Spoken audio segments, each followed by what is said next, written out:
Salut le groupe horloger francophone, je passe 15 jours avec une égide. Je vais vous parler de la remarque la plus fréquente que j'ai reçue, le prix. C'est 3500 € pour ça. Un dressing, c'est-à-dire un coffret avec 3 carrures, une capsule et 3 bracelets différents.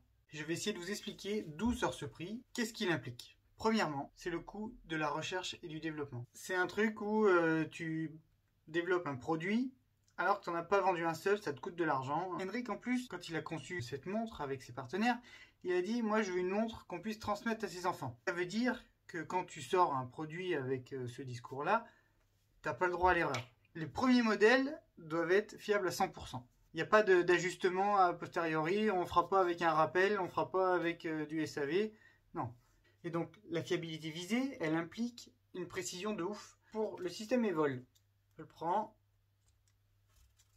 j'enlève la capsule, je la remets.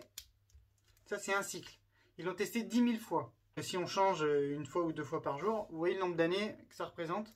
Et à l'issue de ces 10 000 tests, il n'y avait pas assez de dommages sur les zones de friction pour que les pièces soient remplacées. Et en plus, les pièces sont remplaçables. J'ai constaté qu'entre la capsule et les 3 différentes carrures, il n'y a pas le moindre jeu. Vous imaginez la tolérance infime qu'il y a dans l'industrialisation. Donc, si je me réfère aux entretemps, c'est au 1 centième. Le concept, ils ont passé 2 ans à le développer, à le tester, à l'industrialiser avant de vendre la première montre. Ensuite, une fois qu'ils savaient la montre qu'ils voulaient faire, ils ont compris que c'était exigeant. Il faut qu'on puisse contrôler la production, il faut que ce soit du local obligatoirement. 85% du prix de revient de la montre est fabriqué en France. Les 15% qui restent, c'est en Suisse. Donc il y a le mouvement et le vert, a priori. Le Made in France, ça a un coût. Et en plus, ils n'ont pas fait du Made in France au hasard. Ils ont été dans des petits ateliers dont les adresses se passent bouche à oreille, dans les petits villages du Doubs. Henrik nous avait expliqué que c'était des ateliers où même la route d'accès était galère. Et en plus, du coup, ce sont ces ateliers de production qui assurent le SAV.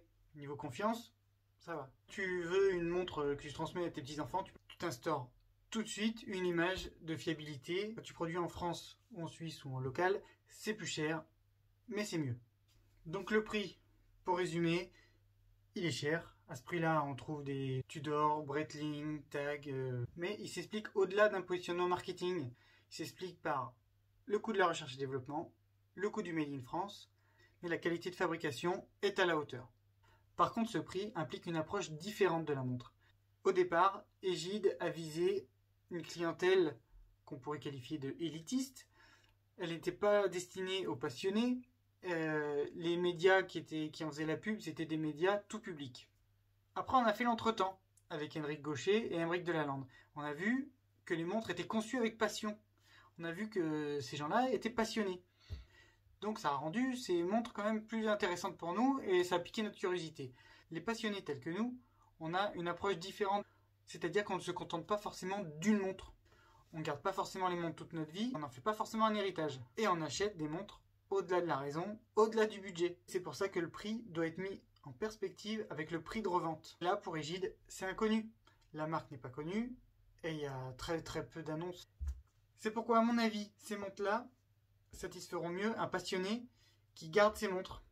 Quelqu'un qui change régulièrement de montre, qui en vend une pour financer la suivante, etc., il n'y trouvera pas forcément son compte parce que le prix de revente est incertain. Par contre, pour quelqu'un qui garde ses montres, je me mets au défi de se lasser de celle-là.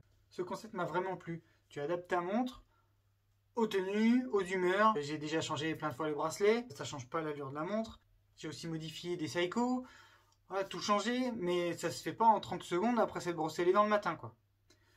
Pour conclure, la montre est chère. Est-ce qu'elle les vaut? Oui. Est-ce que le prix peut s'entendre? Oui. L'inconvénient de ce prix, c'est la revente et du coup, il conviendra mieux à un passionné qui garde ses montres. Et pour le reste, c'est une frustration de se priver de ça parce que la revente est incertaine. Merci d'avoir regardé jusque-là. La prochaine fois, ce sera ma dernière vidéo sur cette égide. Ce sera une vidéo subjective sur ce qui m'a plu, sur ce qui m'a moins plu. Je ferai l'inventaire des détails plus des détails moins. En attendant, abonnez-vous à la page des entretemps. Merci au groupe et à la prochaine.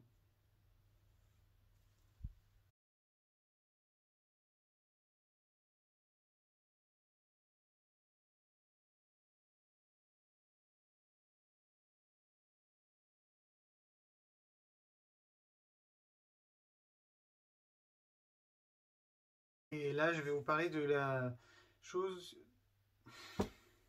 Le prix, c'est 3500 € pour ça.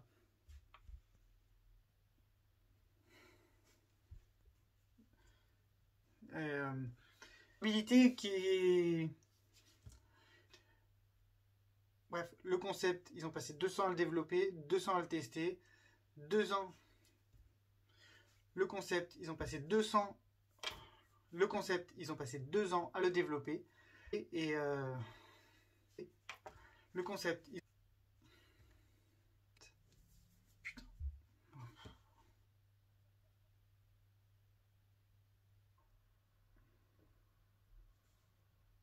Et à la prochaine.